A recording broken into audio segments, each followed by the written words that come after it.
On the first day of Draftmas, Locked On Commanders is giving to you my only first round mock draft and my final 7-round Commanders mock draft. That's all coming up on Locked On Commanders.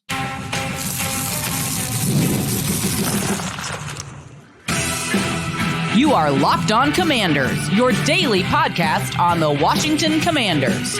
Part of the Locked On Podcast Network, your team every day. What's up, everybody, and happy NFL Draft Day. Welcome into this episode of Locked On Commanders, your daily podcast covering the Washington Commanders, part of the Locked On Podcast Network, your team every day. Thanks so much for making Locked On Commanders your first listen of the day every day. And don't forget that you can subscribe for free on YouTube or wherever you're listening to this podcast. And you can continue this conversation with me by becoming a Locked On Commanders insider. Just go to joinsubtext.com/LockedOnCommanders and sign up today. From there, you will get news, analysis, one-on-one conversations, bonus content directly from me via text message straight to your handy dandy cell phone. No hashtags, no apps, no filters, just one-on-one conversations between me and you during games, practices, training camp, NFL draft weekend. I will be in Ashburn, Virginia at the Commanders facility.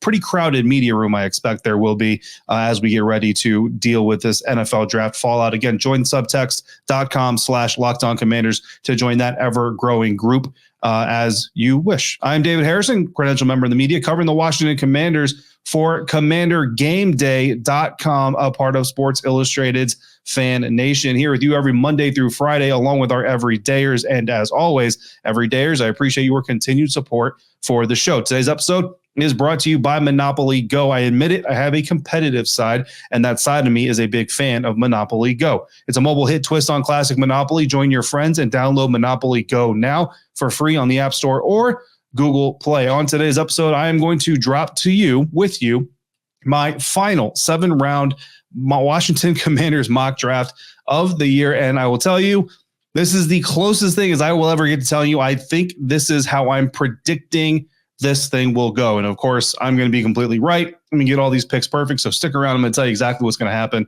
this weekend. But it's all going to start off with the only first round mock draft I am going to do this year. I used to do mock drafts a lot when I first got into this business, when I first started writing, especially. Loved doing them. I would spend hours just combing through because, I don't cover every single team every single day. I would comb through needs, comb through additions, comb through losses, comb through coach tendencies, GM tendencies, produce this like really in-depth, just studied up mock draft, 32 picks of teams, and then have somebody come through and say, you're stupid. And it doesn't hurt my feelings, but it very quickly got a little bit less fun for me to do. So now I reserve myself. I just cover the Commanders, man. I just do this. I just talk about the Commanders with you all, especially you everydayers every single day. But I do want to do one first round mock draft every single year, and it's going to come. It's going to drop on draft day, Thursday night, Thursday morning, late Wednesday night, depending on how quickly we can get this thing done. So going through here, number 1 overall, Chicago Bears go with quarterback Caleb Williams. Of course, the only quarterback that they've had in for a top 30 visit. Certainly going to be the guy. Number 2, everydayers, you're not going to be surprised by this. Quarterback Jaden Daniels out of LSU. Again, he just fits, right? You hear Adam Peters talking about wanting an aggressive team that's going to make a lot of plays, have a lot of versatility. That's Jaden Daniels. You hear Dan Quinn talk about explosiveness, wanting a game changer at quarterback. That's Jaden Daniels. You hear about, we don't hear about, but you know about Cliff Kingsbury's history and all those things. It's Jaden Daniels. And I know all the smoke is there about he didn't like the visit and his agent is throwing out emojis and all this stuff. And honestly, either someone's agent or the Las Vegas Raiders are doing a really, really good job of trying to stir up some controversy. But I don't think the Washington Commanders are buying it. I think that Jaden Daniels had his camp and his publicist, his public relations manager come out and refute it for a reason. Went on some podcasts, talked about I'm happy to play anywhere I want to. There's a whole campaign about it that he's directly involved in. The other stuff he's not directly involved in for the most part. So I think that the writing is on the wall there. Jaden Daniels will be coming to the Washington Commanders. And look, I mentioned this before, guys. Daniel Jeremiah, one of the most respected, if not the most respected draft mind in the business, someone that I listen to his draft podcast year round. It doesn't matter if it's draft season, regular season. I listen to his work year round, him and Bucky Brooks over there at NFL.com and NFL Network. His final mock draft dropped Wednesday night. Jaden Daniels, number 2. He's been Drake May, number 2. For the stretch. He's going Jaden Daniels, number 2. I'm not saying it's a sure thing. I'm just saying what I'm saying. I think it's Jaden Daniels, number 2. If it's not, we will come here and talk about how Drake May could potentially lead this team to victory, or J.J. McCarthy or Michael Penix Jr. Who knows which way they'll go if they don't go Jade. Number 3 overall, New England Patriots. Here's maybe my first little surprise of this first round mock draft. And again, this is as predictive as I can make it. You know what I mean? J.J. McCarthy. I've got J.J. McCarthy going number 3. I think the New England Patriots, yes, there's a little bit of a mission connection. No, that is not why I went that route. I think that you have an organization in New England that's been watching the way the game has been moving and knows that their franchise, their organization has not been following. They want to start following that trend. This is not a 1-year rebuild. Honestly, it may not even be a 2 or 3 year rebuild in New England. They're going to go get J.J. McCarthy. They're going to let Jacoby Brissett start at least the season. We'll see what happens from there. But I think J.J. McCarthy is headed to New England. Number 4, we are not going to make NFL draft history. I don't think the Arizona Cardinals are going to trade out. I think they're going to draft wide receiver Marvin Harrison Jr. So we will not have the first draft with 4 straight quarterbacks taken. And at number 5, the Los Angeles Chargers see Marvin Harrison Jr. come off the board. They take the bounty that the Cardinals did not take, and they go get themselves Drake May, quarterback out of North Carolina, to play. They trade back with Minnesota, and then Drake May goes to Minnesota at number 5. Number 6, the New York Giants. All the quarterbacks that they want are gone, so they take Malik Neighbors, wide receiver out of LSU. Number 7, the Tennessee Titans go with Joe Alt, offensive tackle out of Notre Dame, first tackle off the board. Number 8, the Atlanta Falcons fall back, let the Jets trade up in front of the Chicago Bears, and the Jets take wide receiver Rome Odunze out of Washington. The Chicago Bears, all those top receivers are gone. Number 9 is too high for another one, so they go ahead and they give Montez Sweat a little bit of help on the other side. Dallas Turner out of Alabama, not Laiatu Latu out of UCLA. The injury concerns, the Chicago Bears need a little bit more of a sure thing to go with their rookie quarterback. And you look at what the Houston Texans did last year, how'd they do part of it? Quarterback and edge. Chicago Bears trying to follow that suit. They got quarterback at number 1. They come back and they get their edge at number 9. The Atlanta Falcons, who just traded back from number 8 to number 10, moving back, collecting some more picks, gives them the ability to take that risk on Laiatu Latu, who goes to the Atlanta Falcons at number 10 out of UCLA. Number 11, the Los Angeles Chargers, who traded back. They now spend their first pick of the NFL draft, and they still get – Coach Harbaugh talked once about the number 5 overall pick potentially being the real first pick in the NFL draft. If you're not looking for a quarterback, they still get the first player in a position group off the board. Tight end Brock Bowers going to the Los Angeles Chargers. At 12, the Broncos take quarterback Bo Nix.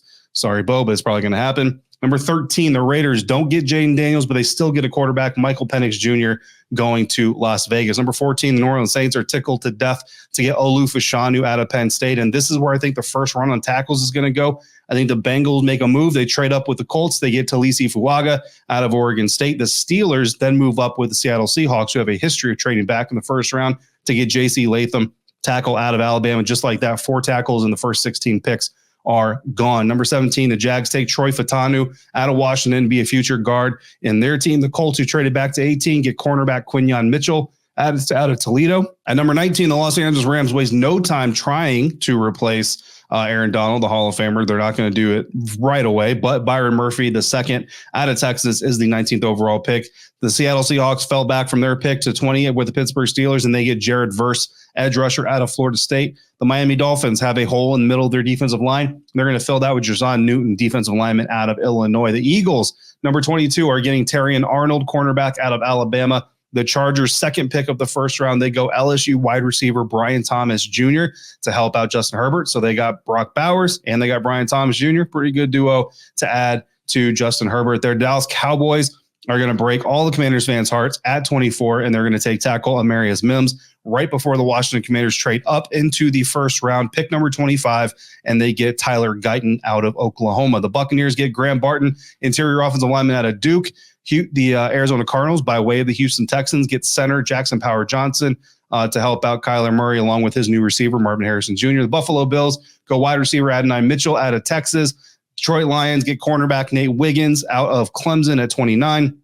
30th, the Baltimore Ravens go with wide receiver Ladd McConkey out of Georgia. 31st, Cooper DeJean, defensive back out of Iowa, goes to the San Francisco 49ers. And with the 32nd overall pick, the defending Super Bowl champion Kansas City Chiefs take offensive tackle Kingsley Suamataia out of BYU. So Washington Commanders got 2 first-round draft picks, Jaden Daniels, quarterback out of LSU, and offensive tackle Tyler Guyton out of Oklahoma. That's the first 2 picks, and we've got to trade up in that scenario, break down what that trade looks like in my mock draft scenario, and we will do the rest of the Washington Commanders mock draft coming up next on today's episode of Locked On Commanders, part of the Locked On Podcast Network, your team every day.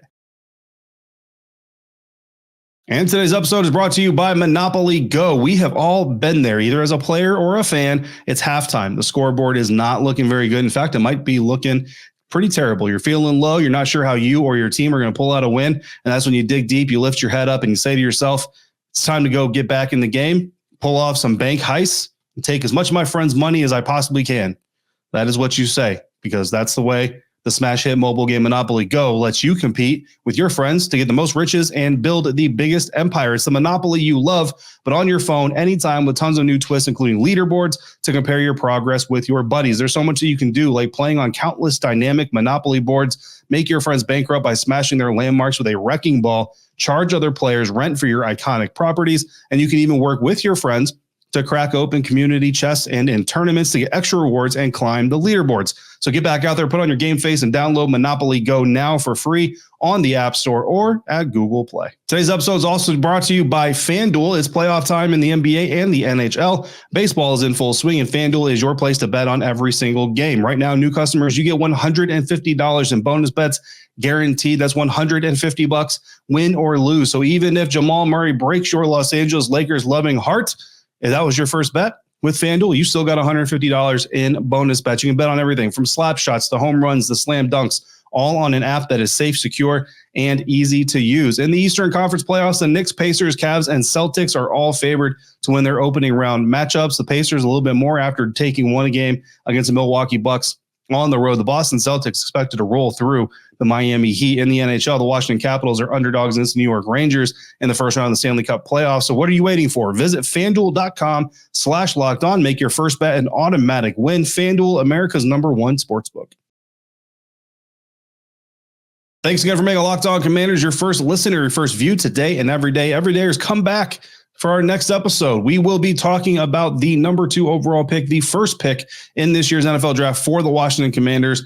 Quarterback, whoever it is, whether I'm right or wrong, we're going to talk about whoever it is. We're going to talk with whoever it is. And we're also going to hear from Adam Peters about the pick as well. So come back for our next episode. We will have all kinds of first round pick coverage. And it's just the beginning. We're going to be talking a lot about that guy and the rest of the guys that are going to be joining him as well. Meanwhile, the Locked On NFL mock draft is available now. Find the ultimate 6-episode series on the Locked On NFL draft channel to hear who the local Locked On experts are picking for every NFL franchise, with live reactions from local college football experts and even the fantasy football angle. Locked On NFL mock draft available now on Locked On NFL Draft on YouTube or wherever you're listening to this podcast. So let's dive into the rest of my Washington Commanders 7-round mock, and then I will give you an updated mock depth chart following these draft picks as well. Not a full-blown depth chart, just where these picks potentially impact the Washington Commanders depth chart is where I'm going to go. So again, #2 overall, we're going to quarterback Jaden Daniels out of LSU, the Heisman Trophy winner, coming to the Washington Commanders. Last time they drafted a Heisman Trophy winner, started really well, did not end so well. So hopefully the franchise as a whole can look back on that situation and learn a little bit from it. To move up to number 25 to get Tyler Guyton in the first round. That was, again, a trade executed with the Green Bay Packers using the Rich Hill draft pick trade value charts to do the math here. The math does work, by the way. The Washington Commanders received the 25th overall pick, the 126th overall pick of the 2024 NFL draft. That's a 4th-round pick, and a 2025 4th-round pick in exchange for the 36th overall pick, which is in the 2nd round, and the 78th overall pick, which is in the 3rd round. So the Commanders send a 2nd and a 3rd. They get back a 1st and 2 4ths, one of those 4ths being a future 4th. And yes, again, like I said, it does make the math for the Rich Hill draft pick value chart work in this instance. So with the number 36 overall pick, the Green Bay Packers took somebody, and at number 40, the Washington Commanders came back up, and we stuck with offense, and we went with wide receiver Xavier Leggett out of South Carolina. The more we talk about these mock drafts, the more we talk about these team needs and what the Washington Commanders need to do in the NFL draft, it's pretty clear to me. And actually, if you caught former head coach Ron Rivera's comments recently, I wrote a little bit about him over at commandergameday.com. So if you want to read about that, you can head over there, read a little bit more. Probably going to do another article about it. So you might have 2 up there from Coach Rivera. They need to get him some weapons. They need to get this new quarterback some weapons. Coach Rivera kind of emphasized the tight end position. More on that here just a little bit. But they also need to get him a tall receiving prospect. Xavier Leggett is exactly that. There's a lot to like about Xavier Leggett. There's a lot to be a little bit concerned about if you are looking at him to be a primary target. And I think the great thing about here is players need to go to the right situation as much as they need to go in the right pick. And for Xavier Leggett, you join Terry McLaurin, you join Jahan Dotson, you join a player to be named later, Brian Robinson, Austin Eckler, Chris Rodriguez. And this is a situation where Xavier Leggett's not going to be asked to be the primary option. He's not even going to be asked to be the second option most of the time. At best, he's going to be asked to be the third option. That is a scenario where a young receiver like him with his raw ability, his physical build, can be successful and thrive as a rookie and continue to develop in his professional football skills. So I like the pick. Obviously I like the pick. I made it, but I like the fit for Xavier Leggett out of South Carolina.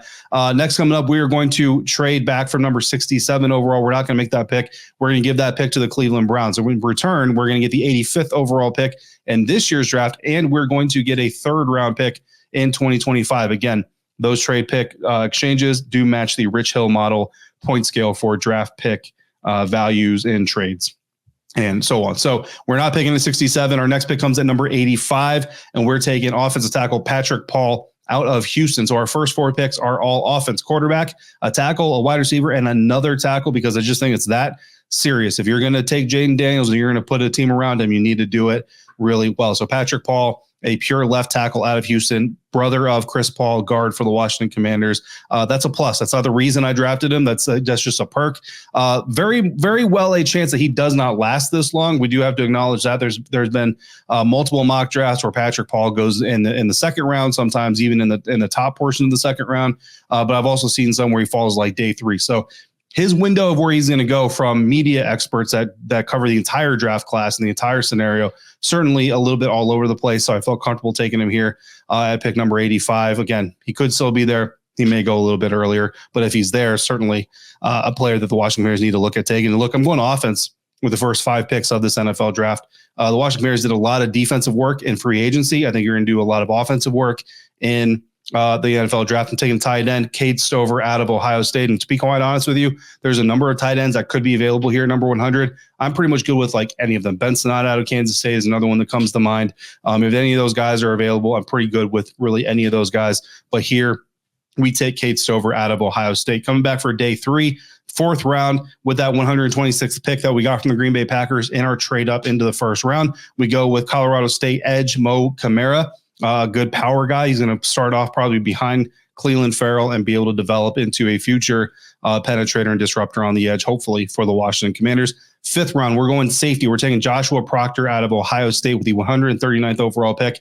He's a free safety type, has played in the slot, has played in the box, but has also played deep safety. I think his best days are there at deep safety. Deep safety being a corner or a cover safety, allow Quan Martin to go back into the slot. That's kind of the biggest part of that 5th round pick. You got Derek Forrest, Percy Butler. Now you add Josh Proctor to the mix and you see what you get there in that spot opposite of Jeremy Chin. Round 5, we're sticking here. Pick number 152. We're taking the linebacker Edifwan Ulofoshio out of Washington. Get some linebacker depth behind Jamin Davis. He's not going to be that third linebacker. He's going to be depth. You're going to develop him. Bobby Wagner's only on a 1-year deal. Maybe you need him to step up in like a third linebacker role next year. We'll see if we get some talent there. And in the meantime, certainly a special teams guy. Speaking of special teams guys, round 7, pick number 222, we are going with Texas cornerback Ryan Watts. And look, coverage-wise, very raw. Definitely needs some development, but we're not asking him to come in here and be a starter right off the bat. We're asking him to come here and be a special teams contributor. He's going to be good at doing that. It's going to keep him on the team. It's going to keep him getting coached up, and we'll see if we can tap into some unfounded potential there and develop him into a future contributor on the defense. According to PFF, I got it. My draft was top 89% of all Commanders mock drafts. I didn't even know they did that until literally right now. I just looked down on my screen and did that. So that's what they thought. Let me know what you thought. Based off of that, we're going to have a mock depth chart following the NFL draft. I'm going to drop that coming up next for you here on this episode of Locked On Commanders, part of the Locked On Podcast Network, your team every day. When you're hiring for your small business, you want to find quality professionals that are right for the role you are looking for. Today's episode of Locked On Commanders brought to you by LinkedIn. And that reason right there is why you need to check out LinkedIn Jobs. LinkedIn Jobs has the tools to help you find the right professionals for your team faster and for free. But LinkedIn isn't just another job board. LinkedIn helps you hire professionals you can't find anywhere else, even those who aren't actively searching for a new job but might be open to the perfect role. In a given month, over 70% of LinkedIn users don't visit other leading job sites. So if you're not looking on LinkedIn, you're looking in the wrong places. On LinkedIn, 86% of small businesses get a qualified candidate within 24 hours. They hire professionals like a professional on LinkedIn. LinkedIn knows that small businesses are oftentimes wearing so many hats and might not have the time or the resources to hire properly. So LinkedIn is constantly finding the way to make those processes easier. 2.5 million small businesses use LinkedIn for hiring. So post your job for free at linkedin.com/LockedOnNFL. That's linkedin.com/LockedOnNFL to post your job for free. Terms and conditions apply. Wrapping up today's episode of Locked On Commanders, my only first-round mock draft of the draft season, my final 7-round mock draft of the entire offseason from here on out, starting with our very next episode, we're not talking about what ifs, we are talking about what happened. And I do anticipate talking about 2 first-round draft picks on our next episode, so make sure you come back for that. But looking at my mock draft and how that lines up with the Washington Commanders, again, a lot of offensive draft picks, but some defensive ones as well. Looking at the quarterback position, I do think that Jayden Daniels, from the moment his name is called, is anticipated to be the starter. Marcus Mariota, the veteran backup, who's going to kind of tutor him, help him become a full-time NFL pro and learn what that's all about. Jake Fromm, I have penciled in at number 3. I know there's going to be some competition there for that third quarterback spot, but right now I'm giving the hat tip to Jake Fromm there. So wide receiver, obviously, again, Xavier Leggett comes in, joins the crew, not going to be the number 1, not going to be the number 2, but I do give him the edge on being the number 3.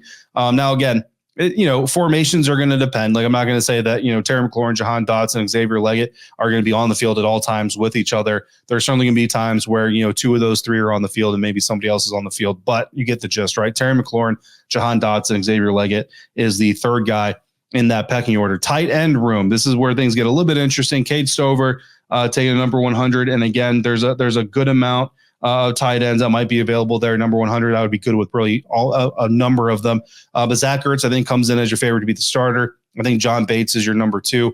Cade Stover, or that rookie to be named later, is your number 3. And Cole Turner is number 4. I need to see if he got better at blocking over the offseason.